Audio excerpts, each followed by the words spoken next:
I'm a bit of a HubSpot nerd, and I know how to set up all the right reports. And it's really cool to set up a report that they didn't even know was possible. So for example, in HubSpot, you can set up a report where you track the deal size, so literally revenue, whatever, 100K, the name of the contact, you can see the first page that they saw, you can see any ads that they clicked, and then you can say, okay, well, this content helped bring in 100K or whatever it is. So literally it's a report that allows you to see at a glance how much revenue our content helped bring in on a first touch basis, on a last touch, whatever you want to see.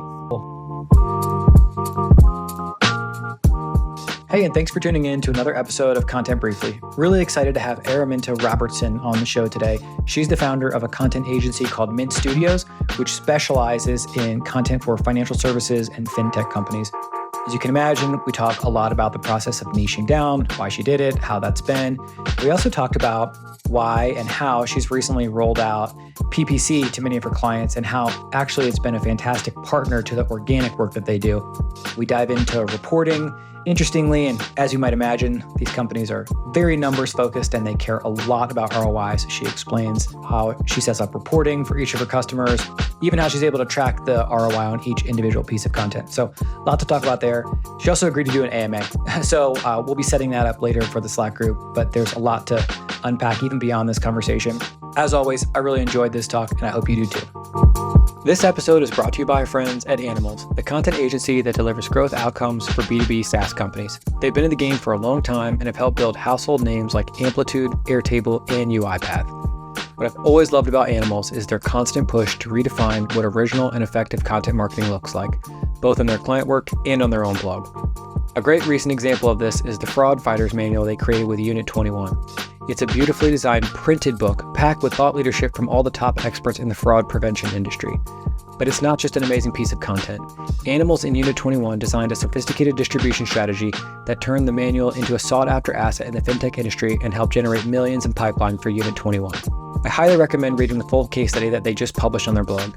It's a great read, and while you're there, you can check out lots of other valuable resources on thought leadership, enterprise content marketing, and much more. So just head over to animals.co/Jimmy and you'll find everything there. That's animalswithaz.co/Jimmy. Content Briefly is produced by our friends at Minutia. To learn more about their podcast production service, as well as their other adaptive content marketing services, check out minutia.com in the show notes. Hey everybody, Jimmy from Superpath here. Very glad to be joined today by Araminta Robertson, founder of Mint Studios. We met briefly a couple of years ago because you also run a Slack group for content marketers, and I will definitely ask you about that. But first, Araminta, would you mind introducing yourself to folks who may not already know you? Tell us a little about who you are, what you do, and some of the work you've been up to for the past couple of years. Yeah, sure. I'm happy to be here. So my name is Araminta. I run Mint Studios. We're a content marketing agency focused on financial services. I'm based in Edinburgh in the UK, so it's in Scotland, but we have clients from all around the world, and our team is based mostly in the UK, but we do have some people in the US as well. In terms of what our agency does, we differentiate ourselves in three key ways. First of all, we're financial services focused, so we only work with clients in the financial services space. The second thing is that we're lead gen focused, so that means that we are held accountable by our clients to bring in MQLs, SQLs, revenue. Every single month we track and we report on that via content. And then finally, the last thing is that we take care of the whole content process. So we don't just do writing, we also do strategy, writing, interviewing, editing, publishing, and importantly, every month, the reporting. So that's a little bit about our agency, and I'm happy to go into more detail as well. Yeah, wow. My follow-up questions just on that one answer could easily fill an entire podcast. There's so much I want to dig into there. Maybe first, financial services. Is your typical client like a wealth management office? Are there any fintech type companies? Or could you just kind of paint a picture of like who your typical customer is? Yeah, so it's mostly fintech. There are some insurance companies, for example, and anyone in the UK will know Confused.com. They're one of the biggest price comparison websites in the UK. So they're a client of ours, for example. But they can range from that all the way to a smaller fintech company that maybe could be a seed stage, could be Series A, Series B, even Series C. In the US, we've worked with companies like Persona, their identity verification, so kind of fintech. But so it's mostly fintech, and recently a lot of payment companies. So these are companies that help tech companies basically with embedded finance and manage better their payments and other stuff like that. Okay, very interesting. You know, most content agencies, I could probably name a dozen off the top of my head, but none are niche down. Really? Can you talk about your decision to do that? Was it deliberate? Did it sort of happen accidentally based on your own kind of background and subject matter expertise? Well, the main reason is because I kind of live and breathe fintech. So I love this industry. And I started out, it's a long story and I won't go into the details, but I started my journey as a blogger. So one day at the age of 18, I realized I didn't know anything about money. And as many of us do, right? We don't get taught taxes and mortgages and how to invest in school. And at 18, I was like, oh my God, I know nothing about this. And so I started a blog to kind of read a lot of books and educate myself. And that is how my journey into financial services started. I realized that I loved it. I loved writing about this. And it also got me into content marketing because when you start a blog, you start seeing that you're ranking for stuff and etc. Eventually, I started working in-house for a fintech company and then went freelance. And so it goes. So I've always been in fintech and financial services. And there's just something about this industry that I love. I think one of the main things is it's an industry that makes an impact, right? Managing money is a huge deal. Helping someone save enough for retirement will make a big difference when they reach retirement age, or helping someone save to buy a house, or helping someone just understand, control money. And so I love this industry because you're really making an impact and you're really helping people. And especially fintech, which is financial services and technology, is an industry that's trying to figure out how to use technology to better improve financial services and help people with the budgeting, with better understanding their customers, with retirement and all of that. So to answer your question, it was kind of by accident, but I've really enjoyed it, and I'm so far gonna stay. We're gonna stay in financial services just because it's an industry that we really enjoy.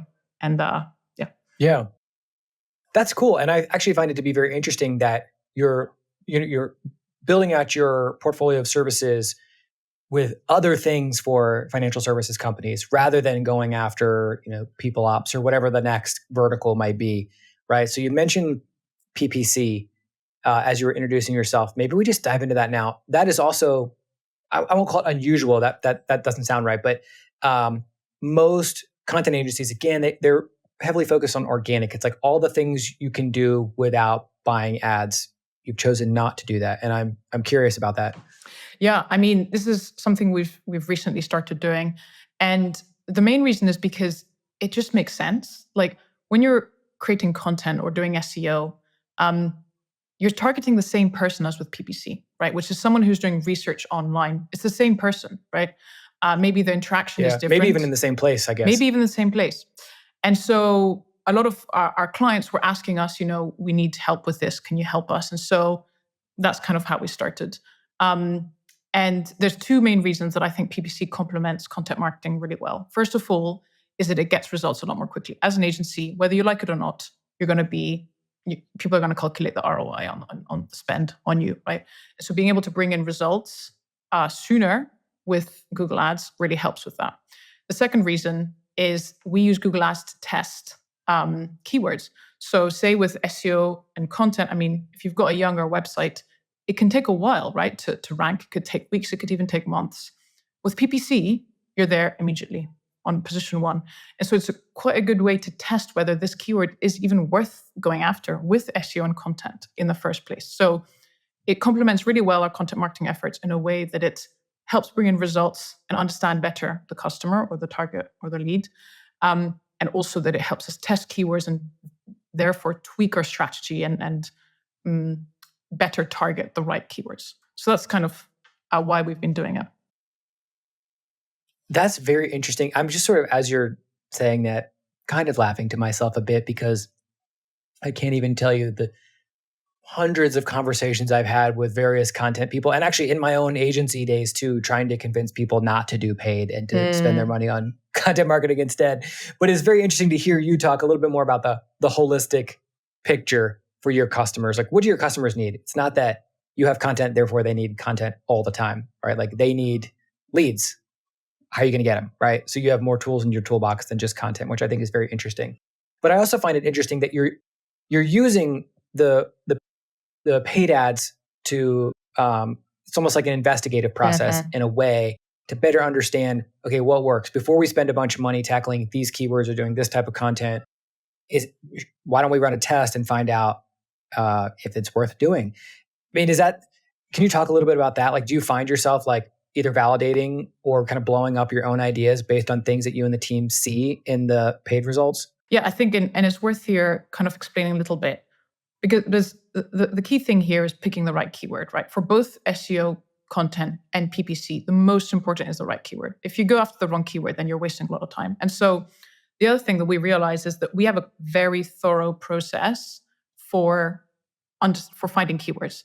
It can take 2 or 3 weeks or even more. And to be honest, it's a continuous process where we interview on our client's team a salesperson, product person, customer success. So we're doing in-depth interviews with various people on the team to understand who is their best customer, what are their pain points, why do they pick this product over another. So we're doing this really in-depth research, and we realized we've been doing it for SEO and content, but we can also use that for PPC, right? And we realized that there's quite a few PPC agencies that maybe aren't so in-depth with that process. And by having that really in-depth process, we were able to focus on what's most important, which is getting the right keyword.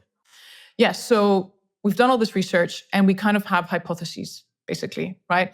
These are some keywords that we think will work quite well. These are others that might not work so well. And so we can use Google Ads to test those. So to answer your question, yes, it's been really interesting because we can say, okay, and it goes vice versa. So if content marketing is bringing in a good amount of leads, deals, whatever, we'll be like, okay, let's target that with PPC as well. Let's see what happens.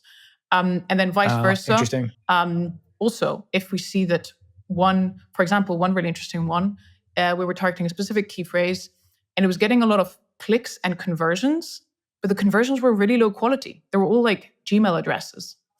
And so we were like, maybe not worth going after this with content marketing, right? And I'm not saying that's not absolute, right? In some cases, it might still be because there's so much nuance in all these key phrases and keywords, especially in financial services. But that was a really interesting piece of information that if we weren't doing PPC, we would know. So it's just like the more information that you have, the more you understand your ideal customer, the keywords and what they're searching for, the easier it is to do SEO, content, and PPC. So holistically, we found that's what works best. I love that. That's so interesting. I'm going backwards a bit, but I did want to ask you just at least quickly about the process of, I'm assuming you were freelancing on your own first and then decided to turn that overflow of demand into an agency. Is that what happened? And could you just give us a little bit of the origin story of Mint? So kind of that is what happened. What happened was I was a freelancer for a while, but I was kind of getting frustrated with the kind of content I was being asked to write. It was often this kind of thought leadership, surface level content that I just knew no one was reading. And also that I just knew, I knew deep inside that content can make such a big difference to a company, but this content that people were asking me to write, it was just not going anywhere. And so I went through a whole journey to figure out, okay, how can I, help our clients use content as a tool to grow the company? And so there's a few resources, I'm sure you've heard of them. For example, Grow and Convert were incredible to help me figure out like a good model for this. Another book that I consider the Bible of content marketing is They Ask You Answer by Marcus Sheridan. Such an amazing framework for understanding how content marketing works. I've never heard of that book. Oh my God. Yeah, it's I'll have amazing. to check that out. Interesting. And I love it because it's all about content marketing and not once does he mention SEO, that's the thing, right? Content marketing is about education, building trust, and SEO is just part of that. But anyway, great book. And so based on those resources, I was like, okay, I think I have a model here. Because what I didn't want is to set up an agency, which is basically outsourcing to other writers, right? I wanted something that actually made a difference to our clients. And so when I was like, okay, I think this is a model that could work, it's not something that can be done by yourself. Like I think any content person will know, interviewing the expert, writing it, editing, figuring out the strategy, it's a huge job. And so it's just not something I could do by myself. And I was like, I need a team. And now I have an incredible team who all together we're able to help a client. Each client is allocated a strategist and a writer. And they're the ones working together very closely to help the client basically turn content into a channel that works really well with SEO, with paid ads. And so, yeah, that's kind of the journey and where we are today. Okay, the next thing I wanted to ask you related to that is this comes up actually quite a bit in the Slack community. There's freelancers who say like, okay, what's next for me? Am I going to be a freelancer for the next few years? Should I think about creating courses or ebooks? Maybe I could try to build up more demand and subcontract. Maybe I want to start an agency. The agency bit is really hard. I mean, having worked at agencies, I know how hard agencies are. You kind of, in some ways, you live and die by your standard operating procedures, the relationships you build with customers, your ability to source good people, to do the writing and strategy. Does that part of it come naturally to you? Because one thing I found is that it doesn't necessarily come naturally to the kind of creative-minded folks who love to write and edit and kind of do the content part. Sometimes there's a very different skill set required to actually scale it. Yeah, no, definitely. I totally agree. And it's not for everyone, for sure.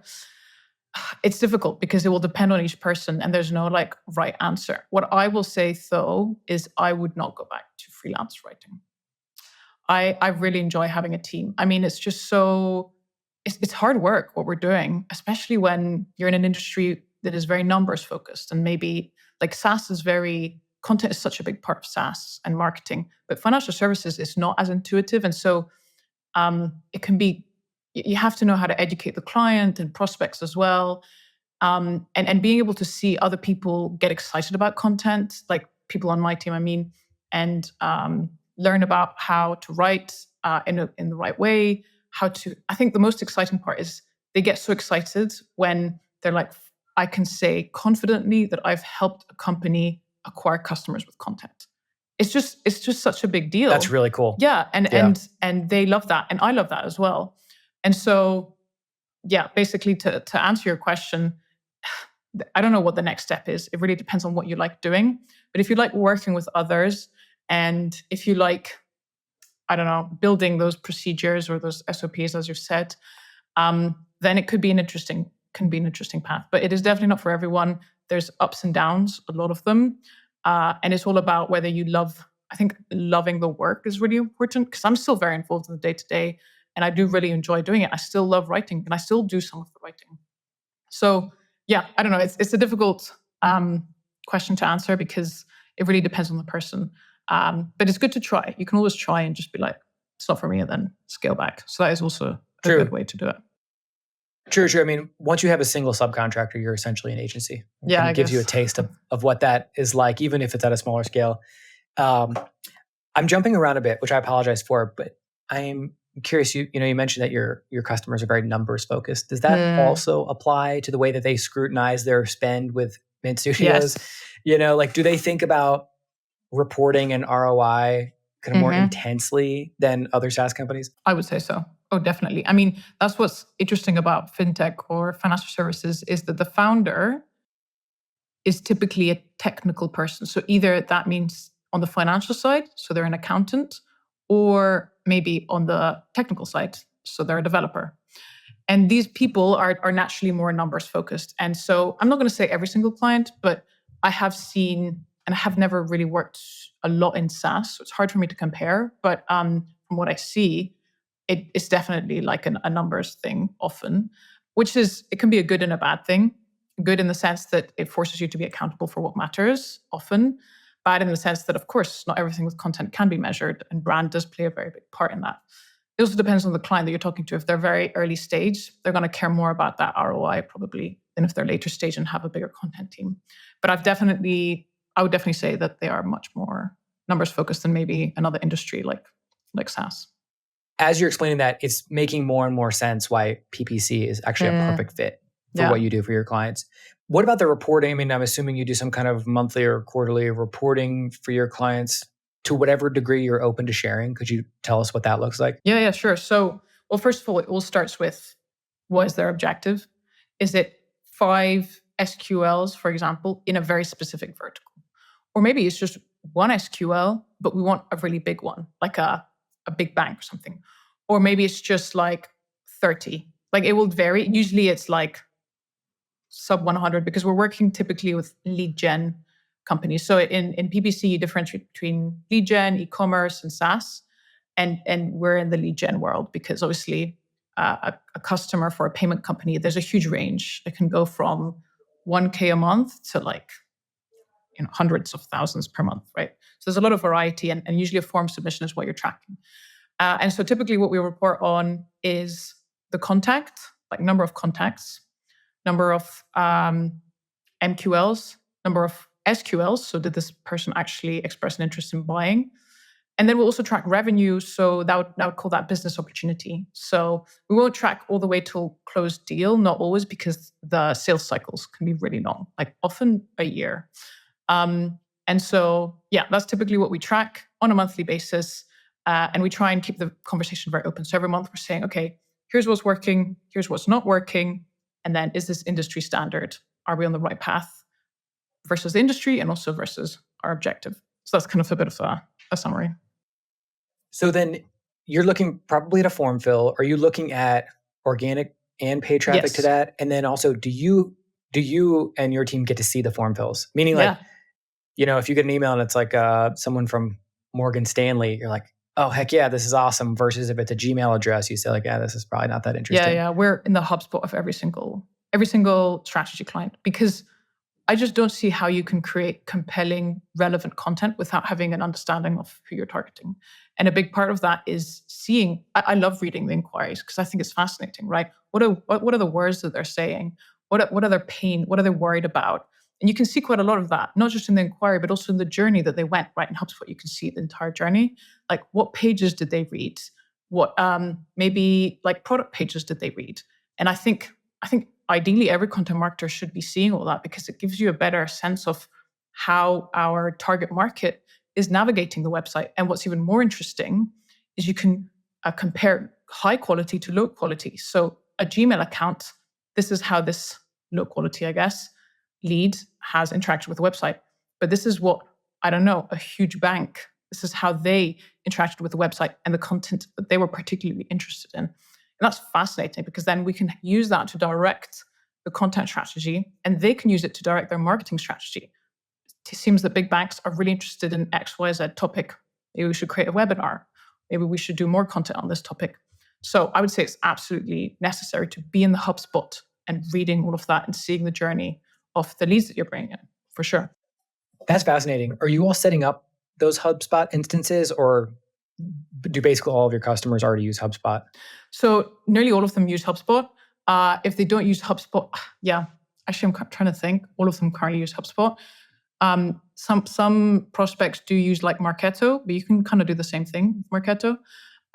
We don't set it up for them because typically they already have it set up, but we do set up all the reporting. So I'm a bit of a HubSpot nerd, and I know how to set up all the right reports. And it's really cool to set up a report that they didn't even know was possible. So for example, in HubSpot, you can set up a report where you track the deal size, so literally revenue, whatever, 100K, the name of the contact, you can see the first page that they saw, you can see any ads that they clicked, and then you can say, okay, well, this content helped bring in 100K or whatever it is. So literally it's a report that allows you to see at a glance how much revenue our content helped bring in on a first touch basis, on a last touch, whatever you want to see. And they didn't even know that was possible.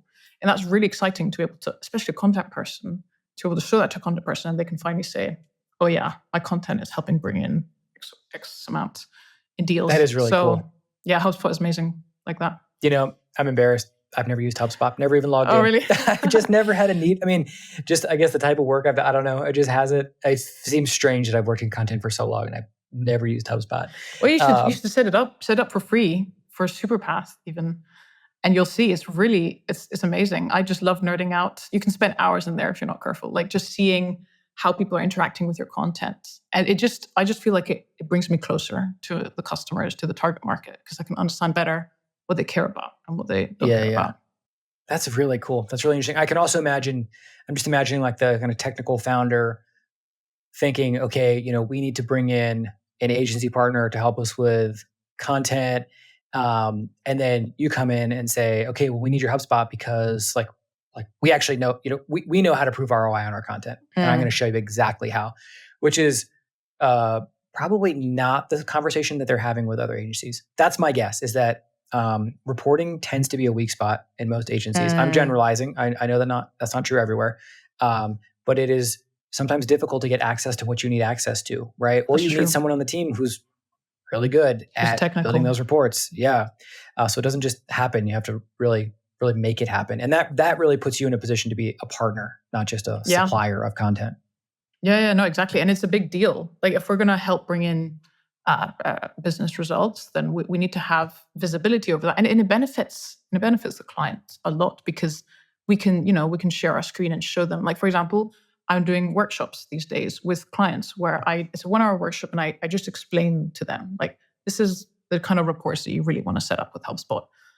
This is how GA4 works. This is how Google Ads works. So it's kind of educating. A big part of what we do is we're not just going to execute it for you. We also want to help you do it yourself so that eventually you can create the content and you can set up the reports and kind of enable the client as well. And I will say, I don't know if we've got it all figured out for the reporting. We're currently working on it. We're always working on it, on trying to improve it. One thing that, and I think we all fall into the trap of this, which is just tracking or reporting too many metrics. And so a couple of months ago, me and a team member were like, okay, let's just dial this down a bit. Like, what matters? And so now we start each monthly report saying, okay, what's working? What isn't? Are we on track? Start with that. That's what really matters. And then we can go into the specifics. But it was a journey to get there. I'm not saying that it's perfect. And I'm sure there's still stuff that we can improve. Really cool. Really cool. I'm just kind of like flagging this for the listener because I think one of the easiest traps for content marketers to fall into is to live inside the content cocoon where it's like warm and fuzzy and we talk about keywords and page views and organic traffic and things like this. But having that understanding of exactly where content fits into the rest of the business. And I've never honestly really thought about it until you've described where PPC fits into this and how it can be such a good partner to your organic efforts. Something for content folks to think about, you know what I mean? Particularly at the moment, as we record this in June 2024, like who knows what's going on out there from an SEO perspective, like kind of rounding out your set of tools seems like a good idea. We're kind of regardless of what direction the SEO wind is blowing. Yeah, I couldn't agree more, especially because if you think about it, Google Ads is Google's golden goose, right? They're never going to get rid of that. So if you get good at that, then you'll always be able to eventually target a search audience. So I just think it's a good skill to know. It's also really fun. I don't know. I really enjoy it because you can learn about different strategies and there's a whole world in there of like, I won't get into it. But it's fun to also know that you can rank immediately on position 1. Like as a content marketer, you're like, wow, I can just get a position 1 immediately with PPC. And so that's really exciting. But of course, as everyone knows, the problem with paid is that there is a ceiling and you're only in position 1 if you're paying for it. So that's why content is still super important. And that's what we tell our clients. Like there's this kind of graph you can imagine.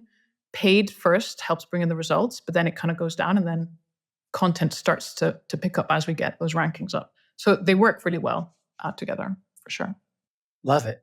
Really cool. Great stuff. I would encourage folks to go check it out. Go check out Mint Studios. Also, you have a Slack group. Is that specifically for content marketers who work or want to work in the finance world? So it's for fintech marketers. So it's more general. I mean, fintech is already really niche. So fintech marketing is just like the next level. The reason I have a business partner, Annie, who why we set this up is because at the time, I'm part of a lot of Slack groups, including yours, and I've always loved them. Such a great way to learn about stuff. But back then, this is about 2.5 years ago, there was a lot of groups for fintech and many groups for marketing, but no one was doing the two. And I think a lot of marketers in this industry would agree with me. Marketing of fintech is different, is unique. You're dealing with compliance, regulations. And as someone I interviewed recently said, fintech is one of those few industries where marketing can tank the whole company. Like if you do the wrong thing or say the wrong thing, the regulator can tell you, that's it, shut down. So there's a lot of pressure. There can be anyway. And so these people, also fintech is relatively new. So we wanted to create a place where people could just ask questions. And also we're doing events a lot, which people really enjoy. So that's kind of why we started it. And it's a lot of fun. And I really enjoy the event side of things as well. Very cool. So I always plug at this moment, like, okay, now you've heard the story, now go check out the stuff. So we'll link to Mint.